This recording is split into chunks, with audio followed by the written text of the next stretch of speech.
Hello you filthy animals, and welcome to the Arrowverse rewriting series. This is a series of videos where I will use hindsight, knowing where every storyline ended up going and knowing how the fans reacted to them, to attempt to rewrite the Arrowverse to make it something a little bit better than what the Arrowverse ended up getting. This video covers season 3 episode 10 of the Arrow, which coincidentally is the first episode of the second half of season 3. Without wasting any more time, let's begin. But first things first, for our new viewers and those who don't remember where we left off, let's do a short recap. Previously on Rewriting the Arrow, Nissa Al Ghul was kidnapped by Onomatopoeia leading a group which we would later find out to be an Argus hit squad and or the Suicide Squad. Oliver revealed to Team Arrow that he previously worked for Checkmate, and at the same time Onomatopoeia recruited both Carrie Carter aka Cupid, a former police officer turned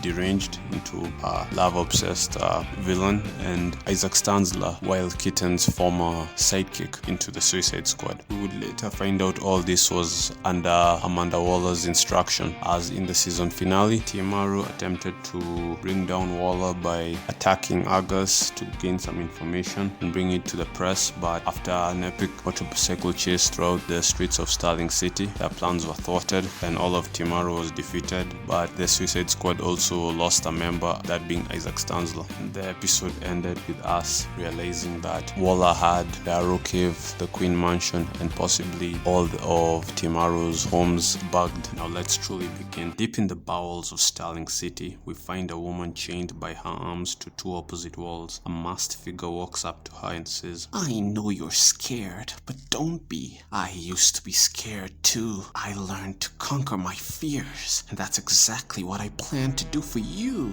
She will beg him to let her go, and he will agree to do so, even making a pinky promise before last minute pulling out her blowtorch and saying, "But first, I'll help you. Baptism by fire. It's transcendent." And it cuts away as we hear the woman scream in pain and agony. Later in that very same room is a crime scene, and Commissioner Lanz is analyzing the charred corpse of the woman. That's when the Arrow appears from out of nowhere, startling him. Lanz will say, "Jesus, you trying to give me a heart attack? Why are you even here?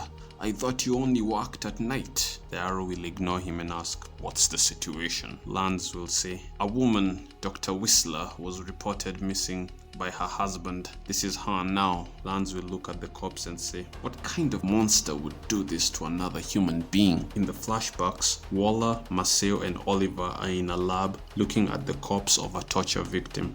Oliver will ask, "What did he do?" Waller will respond, "He was uncooperative." This is Mr. Zhao, one of the Triad members we captured 2 months ago. Before his passing, he revealed to us that the Triad has been working with Mr. Guo Taishi, the People's Republic of China's Minister of Foreign Affairs. Your assignment is to obtain and interrogate Mr. Taishi to discover how deep this partnership goes and to what end. Oliver will ask, and he's going to tell us all this out of the kindness of his heart. Waller will smile and stare at the face of the dead man, saying, "I'm sure the minister will prove a lot more cooperative than the late Mr. Zhao, especially when he learns just how persuasive my knight and rook can be." In present day, Dinah and Grant are sparring at the Wildcat dojo. Ted will use a special chokehold to take Dinah down and then say, "Looks like this old cat still got a few new tricks." Dinah will wrap her legs around his and twist, making him fall to the ground. She'll laugh and say,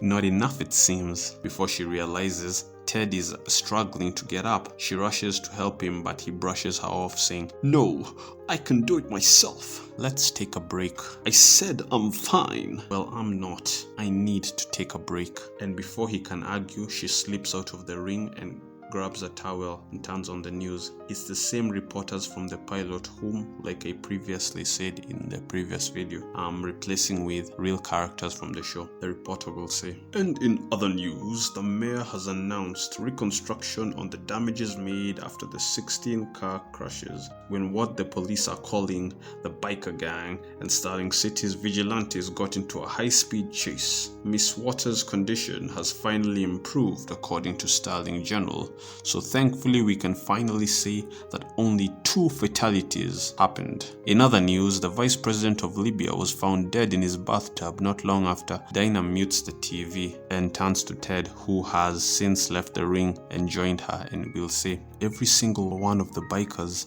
wound up with their heads blown up, making it seem like they all crashed. The rest are probably back under Waller's employ. Ted will say, Waller, so she's the one who killed Isaac? Dinah will say, yes, I'm sorry I told you how it happened. I can see it's affected you greatly. I just thought you'd want to know. No, I'm glad you told me. Your buddy in the green hood was right. I never should have given up on him. Had I been there for him when he needed me, he might not have ended up in the wrong crowd. He'll turn to the screen and say, this city, it needs all the heroes it can get these days. The Arrow is staring at the news reporters as they begin to argue if the vigilantes made the situation better or worse, so he doesn't end up hearing Felicity call him the first time. Earth to Oliver. Huh? What? Oh, sorry, Felicity. Please repeat what you said. I was saying that Dr. Whistler worked at St. Walker's Hospital. Does that sound familiar? That's the same place Carrie Carter was admitted. Do you think there's a connection? I'm not sure, but it's the only lead we have. I'll go through their files and see if I can find any pyromaniacs and among the patients or even the staff. Diggle and Speedy will walk into the room clearly exhausted. The Arrow will ask, how was patrol? Speedy will put his bow on the wall and say, exhausting. We chased a dealer halfway across the city. Apparently Vertigo's escaped and is dealing a new kind of vertigo. The dealer didn't know where Vertigo is though. We'll find him eventually. Did you learn anything about our arsonist or about the Suicide Squad? Diggle will respond, sorry Oliver, nothing on both those accounts. What about Dinah? She sometimes gets info before us. Has she learned anything? Arrow will say in slight frustration, if she has, she hasn't told us anything. She spends too much time with that Ted Grant, if you ask me. Felicity will laugh and ask, you're not jealous, are you? Arrow will get defensive and say, what? No. I just like to know where the members of my team are. This team doesn't work if we don't keep each other in the loop. And besides,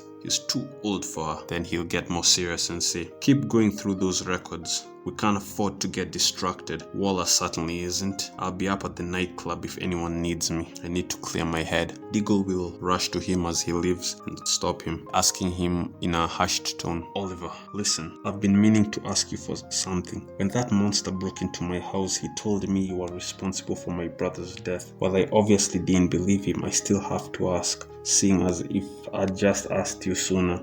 We might have begun investigating Checkmate long before Nissa was kidnapped. And before I ask what I'm going to, I need to remind you that you literally just said 5 minutes ago that this team doesn't work without trust. So don't. Oliver will cut him short and say, no, John, I didn't kill your brother and I had nothing to do with it. You told me your brother died in Afghanistan 5 years ago, and at that same time I was all the way in Hong Kong. Diggle will say, that's not what I was going to ask. I was going to ask if you were ever instructed to hire Deadshot to kill a Special Forces Marine, or even knew anyone who was hired to do such a thing. Floyd was hired by Checkmate and you worked for Checkmate. Perhaps Onomatopoeia was right, and without realizing who the target was, you indirectly were ordered to set up the hit. I understand your frustration, but I need you to believe me when I say before I met you, I'd never even heard of Andy Diggle. I still don't know much about him to this day, even what he looks like. What I do know is when we finally take down Waller, we can finally get these answers. He will then start leaving and say,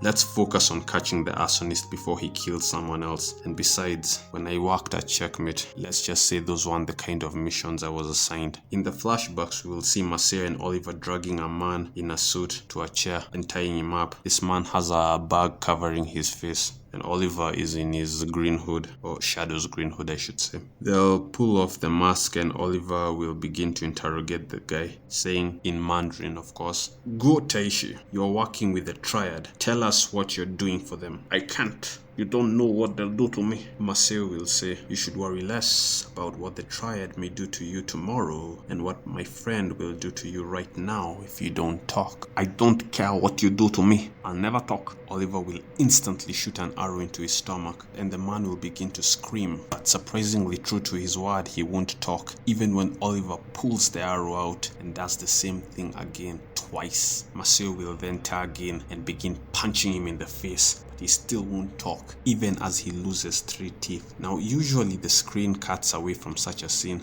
but I want us to actually see this play out, or at least to whatever limit the CW can realistically be allowed to show in a PG-13 TV show. Simply because every time it happens, we keep on getting desensitized to torture the more it happens. And I want the audience to truly absorb just how messed up and inhumane what's happening is. Anyway, when Oliver pulls out an arrow and starts driving it into one of the guy's fingers trying to cut it off, that's when the man will crack. He will reveal that all he did was give the Triad some classified documents and intel. When Marcel asks what the Triad offered him, he will tell them he was offered nothing, but instead the Triad killed his wife and threatened to kill his sole 11-year-old daughter if he didn't comply. Oliver and Marcel will look at each other in horror, realizing they basically just tortured a father trying to save his only child and might have just put the girl in mortal danger should the Triad ever learn that the minister told them what he's just told them. In the present, we will see the masked man sneaking up on a woman who some may recognize as Dr. Avery Presnell,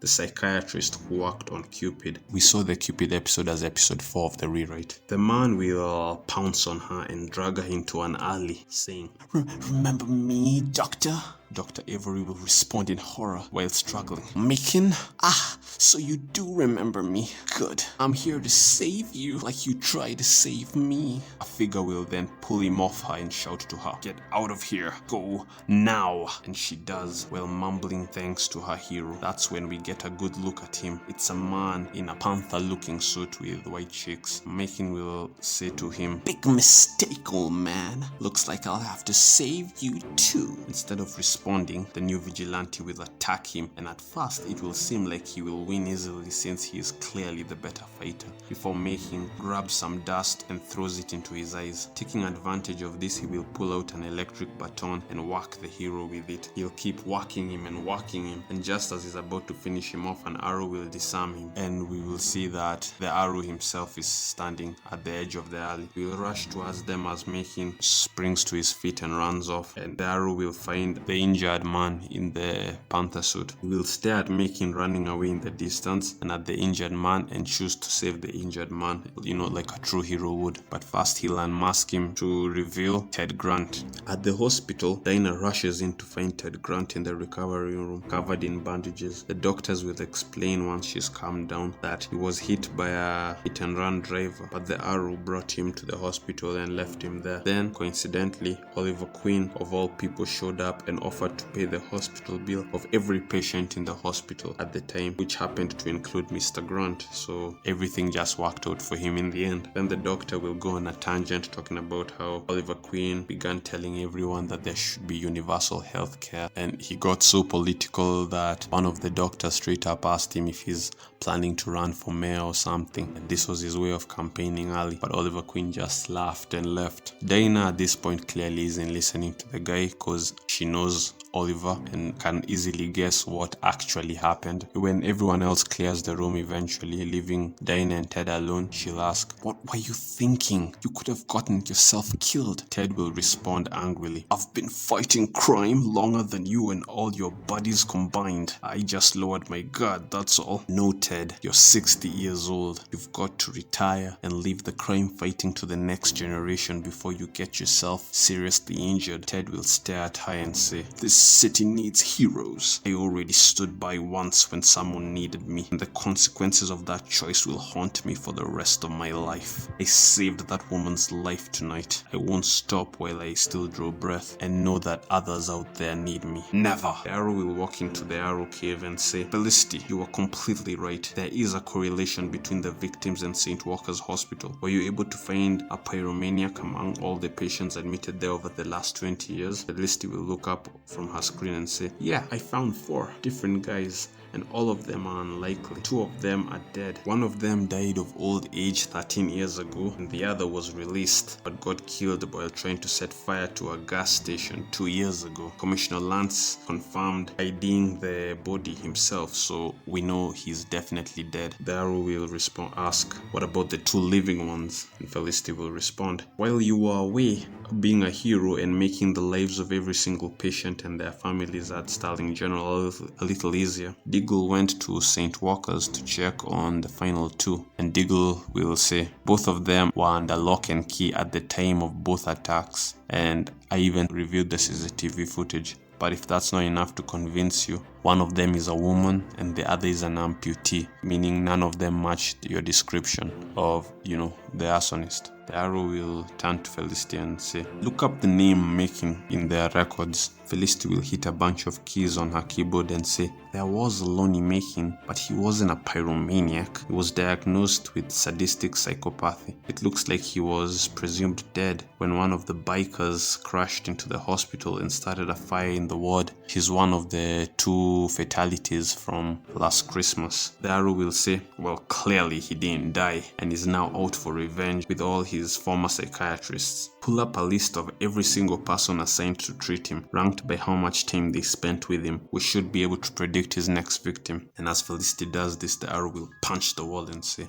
of course this is Waller's fault. No doubt the fire started when she blew up the heads of the bikers to stop them from becoming loose ends. In the flashbacks, Waller walks around the room, clapping and inspecting Oliver and Maceo's work. Maceo briefs on the results of their interrogation and Oliver asks, what will you do with him now? Waller looks at the passed out minister, then turns to them, smiles and saying, that will be all for now, Mr. Quinn and Mr. Yamashiro. You're both dismissed. As they leave, Oliver will turn to Maceo and ask, are we good men? Maceo will look at his bloody hands and at Oliver, but he won't respond. After they get home and wash the blood off their hands, the entire family will gather for supper, and as they eat in silence, they will see Mr. Taishi on the news with Amanda Waller herself standing behind him in the middle of a press conference. Oliver will grab the remote and turn up the volume in time to hear Mr. Taishi promise cooperation between the United States and China and mentioning a new deal between China and America. Maceo will then take the remote, turn off the TV and say to Oliver, when you make a deal with the devil, you dig your own grave. Our fates are sealed. We are condemned men with no chance of redemption. Tatsu Yamashiro will cut in angrily and gesture to little Akio, who's getting a little scared from his father's words. Then she will say, no matter what any of us do, it is never too late to make things right. In the present, Felicity showing all of Timaro the list she's drafted. The Arrow will say there are too many potential targets. We may all need to split up and spend the next few days on bodyguard duty. Don't know if we have enough numbers. Dinah's voice will cut in saying, maybe I can lighten the load. The Arrow will look up at her and say, I didn't think you'd be joining us. How's Mr. Grant? Hell-bent on getting himself killed, I can't stop him without revealing his secret and risking him revealing mine. But at least if I'm on the field, I may be able to make a difference and prevent him from getting hurt. Roy will cut in and say, even with Dinah, I don't know how we can monitor the entire staff at the same time. And Felicity will say, no need. His next victim isn't any of the staff. Look at what he's broadcasting live right now. And we will see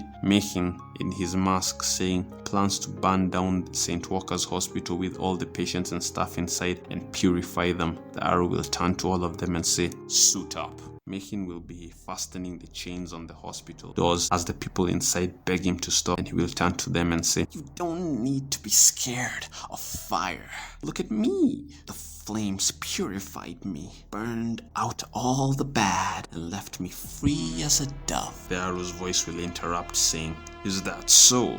I see plenty of evil still left in you. Making will turn around to see the Arrow, Speedy, and Black Canary all standing before him, then say, well, then maybe I should join them in the fire. I tried to help purify the doctor, but she was all bad. When the fires burned out all the sickness, there was nothing left. Tell me, heroes, are any of you good enough to survive the flames? He will then pull out a blowtorch and light the fuse and rush towards them. Without the Arrow needing to say anything, all 3 members of Team Arrow will spring into action. Speedy will rush after the fuse in an effort to disarm it before it lights the gasoline canisters around the building and sets the place ablaze. The Black Canary will use her canary cry at the building doors and windows to break them open and allow the victims inside to escape, and the Arrow will directly confront Machin. When Machin sees all this, he will scream in anger. You fool! I was trying to save them, just like you. We both want the same thing. The Arrow will knock him to the ground and say, I want everyone to survive your madness, even you.